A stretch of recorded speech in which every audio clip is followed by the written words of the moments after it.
What's up, everybody? Welcome to another Proven Gamer review. I am Resident Darrell, and today I'm here to talk about Garlic, one of the latest Ratalaika games, published games. This is a platformer, a very interesting little game where you are a piece of garlic. You're an onion boy, or an onion-headed boy, as it says in the description, and you have to climb the sacred tower to meet the cyber goddess who will grant you your greatest wish.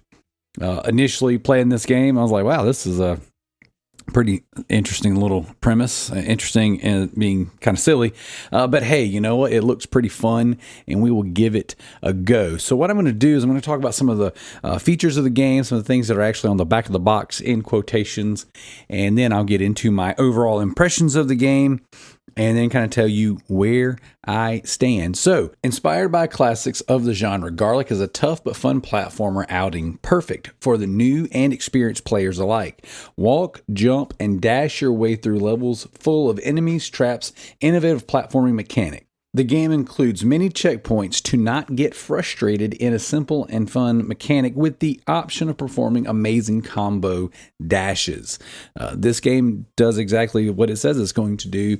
It is a simple enough platformer that anyone can get into it, and it definitely has depth to it. And there's some things in there that you can do and combo together, string together to pull off some amazing runs. I am not the biggest fan of platformers. If you've listened to any of the Proven Gamer reviews that I've done, you will know that platformers are not my specialty. Although this is a pretty fun little game, and it is packed full of features outside of the platforming genre that are actually very interesting. It also pays a lot of homage to old platformers and games that really just kickstarted the genre. There's a lot of old Mario influence in there, and it also there's a little bit of like Dragon Ball Z influence and things of that nature.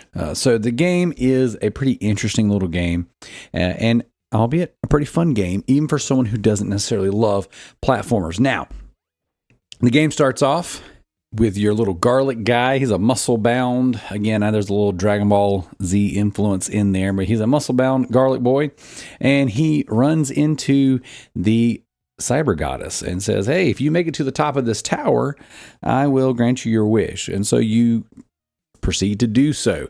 From there, the levels get more and more challenging as you climb through the tower. And the platforming starts off pretty simple. Now, I know most people who see Ratalaika and they see their games, they say, hey, wait a second, Darrell, what are the trophies like? The trophies are pretty simple, and I think you can get the platinum trophy within the first half hour, and you do not have to complete the entire game. Now, with that being said, if you stop right when you get the platinum, and I believe that's at like level 210, like 2-10, you miss so much of the game.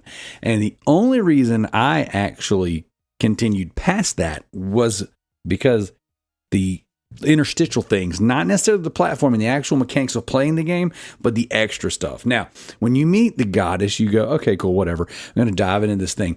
Some of the assets and the art style is very similar to things I've seen in other games, and it wasn't something super eye-catching or crazy or actually even enjoyable.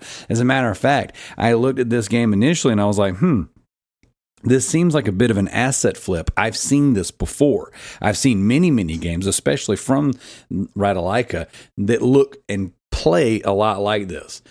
The thing that makes this game special, the thing that kept me in this game, is the humor and the memes.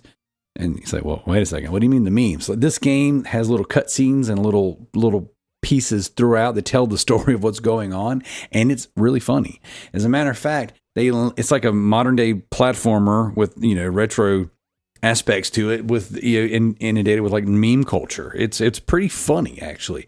It's and little things that really made me smirk and made me laugh. I was like, man, and certain things I would have missed if I had just stopped like a normal Ratalaika game with I got the platinum. So if you're listening to this and you made it 4 minutes into this review, please don't sell yourself short. Play this game a little bit longer than you normally would a typical Ratalaika game. Now, before I go too much farther in the actual gameplay mechanics and the breakdowns of all that stuff, I do got to say, you do get 2 stacks with this one. So if you purchase it on PlayStation 4, you get the PlayStation 5 version. If you get it on Switch, Xbox or whatever, you just kind of get their versions. But if you get it on PlayStation, you get two trophy stacks. Now, Originally, when I started playing the game, I was like, oh, okay, whatever, it's fine.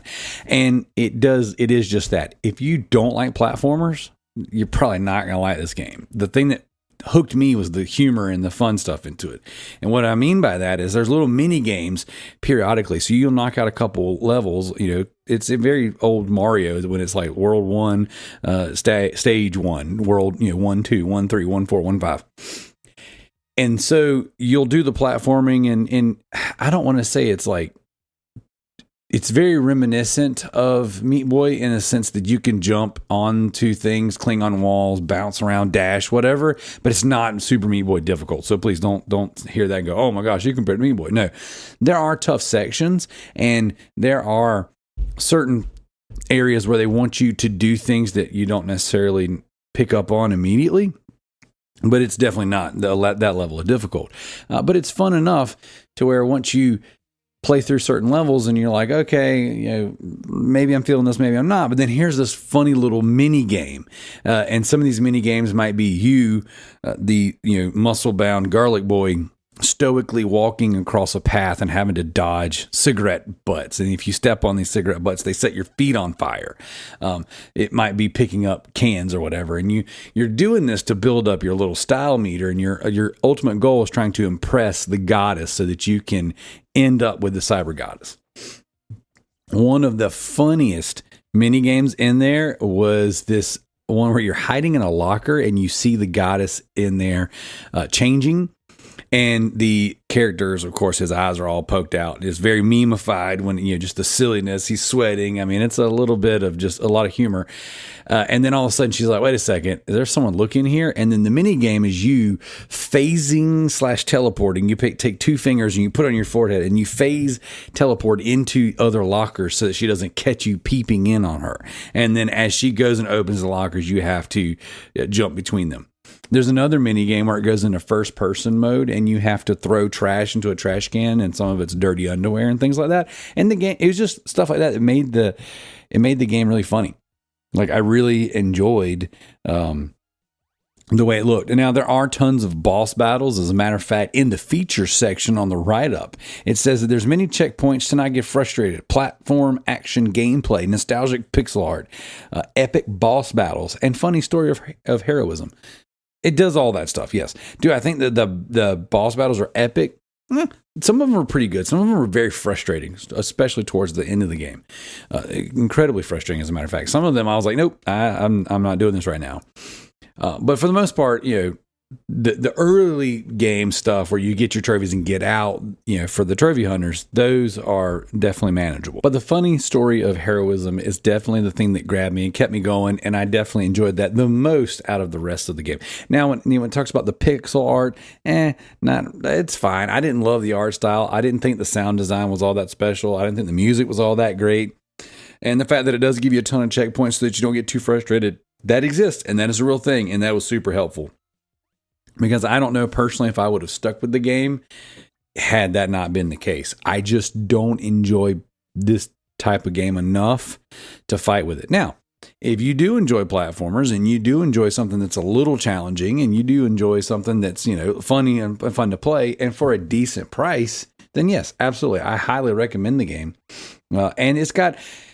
The art style changes. Now, I don't want to discredit it because it starts off very bland and kind of samey, but then there are certain levels that get more and more exciting, and the bosses do get a little more and more wild, and there's tons of enemy types and lots of variations in that. So, it's definitely an interesting game. And one of the things it does that I think is really cool, and I don't necessarily believe it's an homage to the Ninja Turtles, but if you do step on something of fire, you grab your toe, your head turns in this giant exaggerated meme, then you're racing as you're on fire essentially until you throw yourself into the next enemy and damage yourself, and then you die. So it's got some really cool mechanics, got some really cool little animations to it. Overall, a pretty fun game. And for 2 trophy stacks, you can't beat it. So if you're looking to pick this up on the Nintendo Switch, the PS4, PS5, or the Xbox, it's going to run you about $14.99 US dollars. It is created by the developer Siliph. and the game is called Garlic. So definitely, I recommend it to trophy hunters. I recommend it to people who want to get in and get their platinum within an hour, half of an hour, really fast. I recommend it to platformer people that are fans of the platforming genre. If neither of those things interest you, then this is not the game for you. But I do think that for nothing else, the chuckles and the memes, it is pretty fun and cute. So that is Garlic, guys. Go and check it out. I think that the overall product here is pretty good, and it just shows that Ratalaika, in a world where tons of trophy games are being thrown out there and they're getting worse and worse trash-wise, Ratalaika has continued the path that they were on, front-loading the trophies, but still putting out quality games, and I definitely appreciate them for that. So, I'm Resident Darrell. This has been another Proven Gamer review. We'll catch you on the next one.